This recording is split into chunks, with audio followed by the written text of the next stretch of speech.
డబ్బు, అనారోగ్యం, ఉద్యోగం, వ్యాపారం, అప్పులతో బాధపడుతున్నారా? మీకోసమే launch your future program. Hello Ram sir. Hi Nagaraju. చాలా మందికి ఈజీగా దొరికేది నాకు విపరీతంగా కష్టపడితే తప్ప దొరకట్లేదు. ఎందుకలా? ఇది ప్రతి ఒక్కరి మనోభావాలు సార్. ఇవన్నీ మనసులో ఉండేటువంటి మాట. ఎందుకు అలా జరుగుతుందంటారు? ఎదుటి వాళ్ళు అందరూ చాలా సంతోషంగా ఉన్నారు, అనుకున్నది సాధిస్తున్నారు, నేను మాత్రం ఎందుకు వెనకబడి ఉన్నాను, ఇట్లాంటి ఫీలింగ్ ఉన్న వాళ్ళని వాళ్ళకి సిండ్రోమ్ అంటారు. ఈ సిండ్రోమ్ ఏమంటారంటే why me syndrome. Why only me, ఇది నాకే ఎందుకు ఇట్లా జరుగుతుంది. ఇది వీళ్ళ ఆశ్చర్యానికి అంతులేదు. జీవితం అంతా ఆశ్చర్యపోవటమే, పైగా ఎదుటి వాళ్ళ సక్సెస్ని యాక్సెప్ట్ చేయకపోవడం కూడా. వై ఓన్లీ మీ అని. సో వై ఓన్లీ మీ అన్న సిండ్రోమ్ నుంచి బయటపడాలంటే మనం యాక్షన్ తీసుకోవాలి. ఏ యాక్షన్ తీసుకుంటే, మనం ఏం చేస్తే ఈ భావం నుంచి బయటపడతాము. ఎందుకంటే ఈ భావం ఉన్నంతసేపు నీకు ఏమనిపిస్తుంటుందో తెలుసా, నేను చేయదగిలింది ఏం లేదు, నాకు ఇట్లా జరుగుతూ ఉంది, నాకే ఇట్లా జరుగుతుంది. పైగా ఈ స్టేట్మెంట్స్ చాలామంది ఇచ్చుంటారు. ఎందుకో నాకు ఎవరు క్లోజ్ అయినా సరే దూరం అయిపోతారు, నేను ఏది కోరుకున్నా సరే అదే నాకు దక్కదు, నాకేదైనా దక్కిందంటే ఖచ్చితంగా అది దూరం అయిపోతుంది. ఇట్లాంటి నమ్మకాలతో చాలామంది ఉంటారు. వాళ్ళందరికీ ఉన్నది వై ఓన్లీ మీ సిండ్రోమ్ అంటాం. And your life is a reflection of how you think. నీకు ఎదురయ్యే ప్రతి అనుభవాలు ఎక్కడి నుంచో వచ్చినవి కాదు, నీ ఆలోచనల నుంచి వచ్చినవే, నువ్వు ఆలోచించినవే. అదేంటండి, వేరే మనిషి నా జీవితంలోకి వచ్చి వెళ్ళిపోతుంటే అది నేను ఆలోచన చేశానంటారా? నేను ఎట్లా ఆలోచిస్తాను? నేను ఇట్లాంటి నెగిటివ్గా ఆలోచిస్తే మరి నాకు పాజిటివ్ జరగలేదని నేను ఎందుకు కంప్లైంట్ చేస్తాను అని చాలామంది మాట్లాడతారు. కానీ what they need to understand is that your external world is a mirror.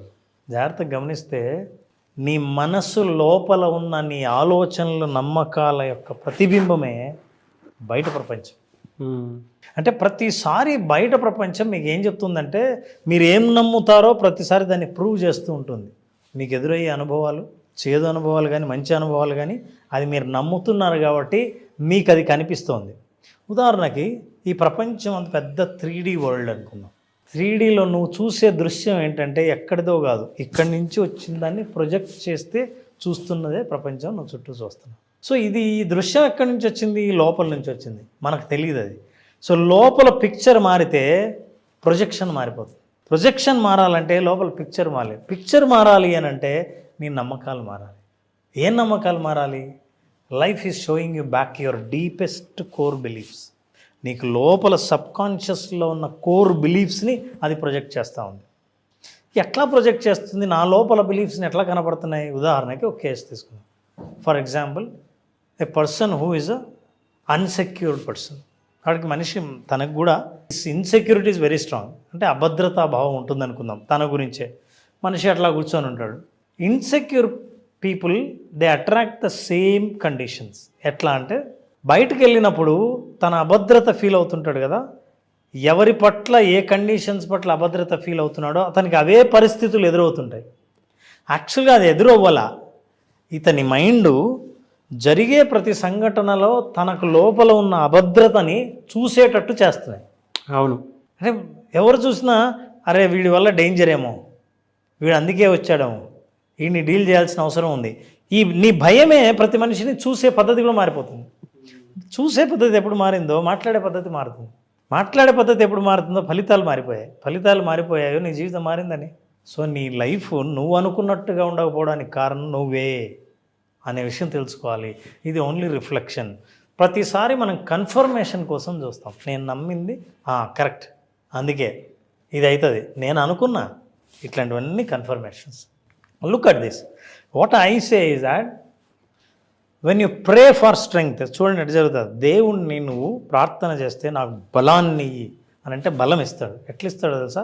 నువ్వు చూడాల్సింది, యూ విల్ రిసీవ్ డిఫికల్టీస్. కష్టాలను నువ్వు కోరుకోలేదు, కానీ నీ కష్టాలు వస్తున్నాయి. నువ్వు అడిగింది ఏంటి? బలం. అసలు బలం ఎలా పెరుగుతుందంటే కష్టాలను ఎదుర్కోవడం అలవాటు చేసుకుంటే నీ మానసిక బలం పెరుగుతుంది. నాకు కండలు కావాలి నారాజు. కండలు ఎవరు అమ్మరు, ఎవరు ఇవ్వరు. ఊరికే కండలు పెరగడానికి ట్యాబ్లెట్లు లేవు. జిమ్కి వెళ్ళాలి. జిమ్లో ఏం చేయాలి? నువ్వు కష్టపడాలి. అంటే కండలు కావాలి, మంచి ఫిజిక్ కావాలంటే నువ్వు చేయాల్సింది ఏంటంటే కష్టపడాలి అని. సో నీకు స్ట్రెంగ్త్ కావాలి అని అంటే కష్టాలను ఎదుర్కోవాలి. అట్లాగే చాలామంది వాళ్ళు అడిగేది ఒకటి, వాళ్ళకి వచ్చేది ఒకటి, అందుకే ఆశ్చర్యపోతారు. For example, pray for wisdom. నాకు బాగా తెలివి కావాలి, తెలివితేటలతో నేను డబ్బు సంపాదించాలి, ఎక్కువ తెలివితేటలు కావాలి. తెలివితేటలు కావాలి అనుకున్నప్పుడు నువ్వు రిసీవ్ చేసుకునేది ఏంటో తెలుసా? You will face problem to solve. సమస్యల్ని మీరు సాల్వ్ చేయండి, తెలివి పెరుగుతుంది. ఇట్లాంటి సమస్యలు 4-5 చూస్తే ఓహో సమస్యలు ఇలా ఉంటాయా, ఎలా సాల్వ్ చేయాలా అని నీ తెలివి పెరుగుతుంది. సో తెలివితేటలు పెంచుకోవడానికి వచ్చే సమస్యలు నాకే ఇట్లా జరుగుతుంది కాదు, సమస్య వచ్చిందే నీ తెలివి పెంచడం కోసమని నమ్మాలి. Look at this, when you want love, ప్రేమ కావాలి, మంచి రిలేషన్షిప్ కావాలి జీవితంలో. నన్ను నమ్మేవాళ్ళు, నన్ను పట్టించుకునేవాళ్ళు, నేను చెబితే వినేవాళ్ళు ఎవరు లేరు అని అనుకుంటాం. అప్పుడు you meet a needy people for help. సహాయం కోసం సహాయాన్ని అర్థించే పీపుల్ని నువ్వు కలుస్తావు. నీకేమనిపిస్తుంది? నాకే లవ్ కావాలని నేను అనుకుంటుంటే నువ్వు సహాయం కావాలని నాకు వచ్చావేంటి అని అనుకుంటారు. నువ్వు వాళ్ళకి సహాయం చేస్తే, వాళ్ళు ఆనందపడితే, ఆ ఆనందం ముఖంలో నుంచి రిఫ్లెక్ట్ అయితే మీకు ప్రేమ అంటే ఏంటో తెలిస్తే అప్పుడు మీకు ప్రేమ పరిచయం అవుతారు. అప్పుడు now you will become a form of love. నాన్న స్టోరీ చెబుతా, అంటే ఏం జరిగినా నీకు ఎందుకు జరుగుతుందో నీకు తెలియదు. ఓ బస్సు, యాత్రికుల బస్సు పోతుందంట. యాత్రికులు అందరూ కూర్చున్నారు. 2 రిటైర్ అయిపోయిన తర్వాత వృద్ధ దంపతులు అట్లా ప్రపంచం అంతా చుట్టి రావాలని వాళ్ళు కూడా కూర్చున్నారు బస్సులో. బస్సు ఒక చోటకు వెళ్ళి ఆ కొండ ప్రాంతంలో పోతా ఉంది, ఒక చోట ఆగిపోయింది. ఎంత స్టార్ట్ చేసినా స్టార్ట్ అవ్వలేదు. ఎవరో అన్నారు, ఎక్కడో బ్యాడ్ లక్ ఉంది బస్సులో, అన్లక్కీ పీపుల్ ఎవరో ఇక్కడ ఉన్నారు, వాళ్ళు దిగిపోతే తప్ప ఇది బస్సు స్టార్ట్ కాదు. అందరూ ఒకరి ముఖాలు ఒకరు చూసుకున్నారు. వస్తే నేనేం కాదు అని అందరిని, ఎవరు నేను బ్యాడ్ లక్ అని ఎందుకు దిగుతారు? ఎవరు దిగట్లేదంట. సో ఒక్కొక్కరిని దింపడానికి ట్రై చేసి ఒక్కొక్కరిని దింపారు. దింపితే బస్సు స్టార్ట్ అవ్వలేదు. ఈ వృద్ధ దంపతుల్ని దింపారు. దింపుతూనే బస్సు స్టార్ట్ అయింది. బస్సు వెళ్ళిపోయింది. వాళ్ళిద్దరు ఆగారు. బస్సు ముందరికి పోయింది. వెళ్తూనే కొంచెం దూరం పోతానే ఆ కొండల్లోంచి పెద్ద బండరాయి దొర్లుకుంటూ వచ్చి ఆ బస్సు మీద పడి అందరూ చచ్చిపోయారు. ఇప్పుడు ఎవరు దురదృష్టవంతులు? ఇంకా దీని తర్వాత ఉంది, భర్త అన్నాడంట, మనం ఆ బస్సులో ఉండాల్సింది. అదేంటండి అట్లా అంటారు? యాక్సిడెంట్ అయింది కదా, మనం ఆ బస్సులో ఉండాల్సింది అంటారు. ఏంటంటే మనం బస్సులో ఉంటే స్టార్ట్ అయ్యేది కాదు కదా, ముందుకు వెళ్ళేవాళ్ళు కాదు కదా, అందరూ బతికిండేవాళ్ళు కదా. అందుకే మీ జీవితంలో జరిగే సంఘటనలు ఎందుకు జరుగుతాయి, జరిగిన వాటికి ఒక మీనింగ్ ఉందని నువ్వు నమ్మితే, నువ్వు ఫేస్ చేసే ప్రతి సంఘటన వెనక ఒక అర్థం ఉంది, అది నువ్వు కోరుకున్నది నీకు దక్కడానికి ఇది జరిగిందని నువ్వు నమ్మితే అన్నీ సాధించడం మొదలు పెడతాయి. అందుకే అప్సెట్ అవ్వకుండా believe in this nature, believe in your life, believe in your self.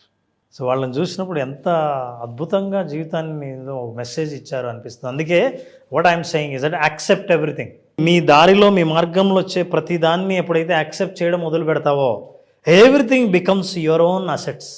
So for every one I have one suggestion, practice this and you will become very happy. What do you practice? Visualise.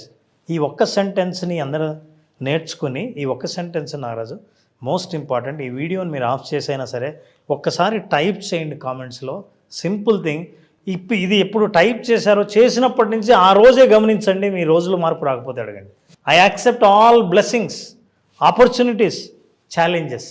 నాకున్నవన్నిటిని నేను ఒప్పుకుంటాను. I accept. Not only that, opportunities, అవకాశాలు, challenges, కష్టాలు అన్నిటినీ coming on my way, నా మార్గంలో వచ్చే ఎదుర్కొనే అన్నిటి నేను ఎదుర్కోవడానికి సిద్ధంగా ఉన్నాను. And I believe they are all for my highest good. అన్నీ నా మంచి కోసమే జరుగుతున్నాయని బలంగా నమ్ముతున్నాను. ఏది జరిగినా చూడ్డానికి మంచిది కాకపోయినా సరే అది నా మంచికే జరుగుతుందని బలంగా నమ్ముతున్నాను అనేది అఫర్మేషన్. ఈ అఫర్మేషన్ చేయండి every day with visualization. Wonders will happen in your life. Great message అండి. బిలీఫ్ సిస్టమ్ కూడా కొన్నిసార్లు ఎస్ నెగిటివ్లో పాజిటివ్ని ఎలా వెతుక్కోవాలి, పాజిటివ్లో నెగిటివ్ వైపు ఎలా వెళ్ళాలి అనేటువంటి దానికి ఈ వీడియోలో చాలా ఆన్సర్స్ దొరుకుతాయి. ఆ ముసలాయన అంత పాజిటివ్గా మాట్లాడాడు కాబట్టి ఆ మనిషి చావు నుంచి తప్పించుకున్నాడు. అంతే కదా. Really great sir. Anyway sir, thank you అండి. Thank you so much Ram sir. Thank you Narayana.